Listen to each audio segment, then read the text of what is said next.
दोस्तों, इस वीडियो को आप अंत तक जरूर देखिएगा क्योंकि बहुत ही लाजवाब पहेली है। उम्मीद करता हूं कि आपको मजा भी आएगा, तो आप इसको अंत तक जरूर देखिए। पहेली क्या है? यह एक किसान की वसीयत है। एक किसान के 3 बेटे थे, जिसमें से पहला बेटा उसकी बहुत काफी खिदमत करता था, मतलब उसकी बातों को मानता था। दूसरा बेटा कुछ अच्छा नहीं था और तीसरा बहुत ही नालायक किस्म का था। ठीक है, तो उन्हीं के आधार पर, यानी कौन बेटा उसको कितना अच्छा लगा, उसके हिसाब से उसने अपनी एक वसीयत बनाई। और वसीयत क्या बनाई कि उसने अपने कुल गायों को, यानी उसके पास कुल 11 गायें थी, उन 11 गायों को वसीयत के अनुसार उन तीनों में बांट दिया। तो वह किस प्रकार से बांटा, आइए देखते हैं। उसने उसने क्या किया, अपने पहले बेटे को कुल गायों का 1/2 हिस्सा दे दिया और दूसरे बेटे को कुल गायों का 1/4 हिस्सा तथा तीसरे बेटे को 1/6 हिस्सा। और यह वसीयत लिख करके और वह कुछ दिनों बाद मर गया।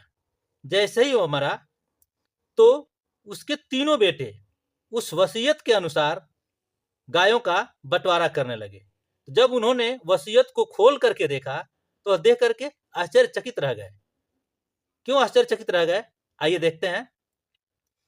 इसके लिए उन्होंने क्या किया, गांव के पंचों को बुलाया ताकि इसका बंटवारा सही सही तरीके से हो सके। क्योंकि तीनों बेटों का कहना यह था कि पिताजी ने जो वसीयत बनाई है उसी के अनुसार हमारा बंटवारा होना चाहिए। जब पंच आए और उस वसीयत को पढ़े तो पढ़ करके दंग रह गए। क्यों दंग रह गए, आइए देखते हैं। इसमें क्या दे रहा है कि कुल 11 गाय थी और उस 11 गायों का पहले बेटे को कितना देना था, 1/2, यानी कि 11 गायों का 1/2 मतलब आधा। तो 11 का जैसे ही हम आधा करेंगे तो यह आधा नहीं हो पाएगा। क्यों? क्योंकि 11 में 2 का भाग देंगे तो 5 बार जाएगा और फिर एक बच जाएगा 0.5, यानी कि 11 को अगर 2 से भाग दें तो कितना आएगा, 5.5।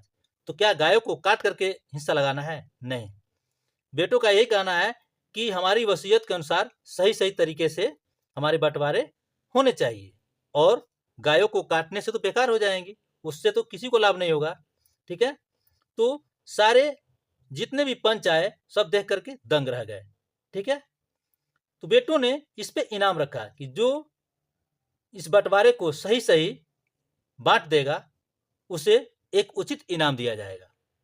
यह सुन करके एक बहुत ही विद्वान पंडित जब इस बात को सुने तो उन्होंने कहा ठीक है, हम इसका बंटवारा कर देंगे। उसके लिए उन्होंने कुछ समय मांगा और उसके बाद उस मुकर्रर समय पर वह उसके यहाँ आए और आकर के उस वसीयत को पढ़े। पढ़ने के बाद उन्होंने क्या किया, अपने घर से एक गाय मंगवाई। ठीक है, एक गाय लेकर आए और उन्होंने ये कहा कि ऐसा है कि हम ये गाय भी आप लोगों के 11 गायों के साथ जोड़ देते हैं और जोड़ने के बाद हम बंटवारा कर देते हैं। क्या आप इसमें नाराज होंगे? बेटे लगे सोचने, यार इसमें नाराज होने की क्या बात है, 11 गाय थी, एक गाय और हमको एक्स्ट्रा मिल रही है, ये तो हमको खुशी की बात है। उन्होंने कहा ठीक है, आप एक गाय हमको मिला करके बांट दीजिए, लेकिन हमारा बंटवारा सही सही होना चाहिए। बेटे सोचने लगे, यार ये कैसा पंचायत है कि जो पंच आया है वह खुद अपनी ये गाय भी हमको दे रहा है। लेकिन क्या आप सोचते हैं ऐसा हो सकता है? क्या वह पंडित जो ज्ञानी था वो बहुत मूर्ख लग रहा है? नहीं, वह मूर्ख नहीं था, क्योंकि उसने पहले ही इस गणित को समझ लिया था और समझने के बाद ही वह ऐसा कदम उठाया था। आइए देखते हैं कि इसको बंटवारा करने के बाद पंडित क्या नुकसान में पड़ता है या फायदे में पड़ता है। तो ये बताइए, इसमें कुल गाय कितनी थी? 11। अब अगर इस 11 गायों में वह अगर अपनी एक गाय मिला देता है तो कुल गायें कितनी हो जाएंगी? 12। अब इस 12 का क्या करेगा, पहले बेटे को 1/2 हिस्सा देगा, यानी कि इसका बट्टे में 2 कर देगा। तो बट्टे में 2 करेगा तो कितना आएगा, 2 छक्के 12, यानी कि 6 गाय पहले बेटे को मिल गई।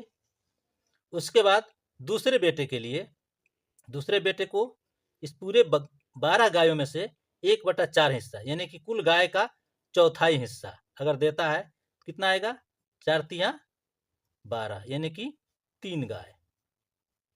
अच्छा, और तीसरे बेटे को कितना देना है उसको, तीसरे बेटे को वह कुल गायों का यानी 12 गायों का 1/6 हिस्सा, यानी कि कुल गायों का 6वां हिस्सा। तो 6 से अगर भाई देते हैं तो क्या आएगा, 6 दूना 12, यानी कि 2 गाय।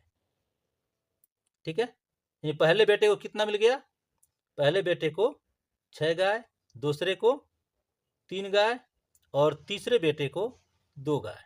तो अगर इसको जोड़ने तो क्या देखते हैं हम, अगर इनको हम जोड़ते हैं तो 6 + 3 9 और 9 और 2 11, यानी कि इनके कुल 11 गायों का ही उसने बंटवारा किया। और अंत में जो एक गाय बची वह अपनी गाय लेकर के और प्लस जो उसका इनाम बना उसको लेकर के वह चला गया।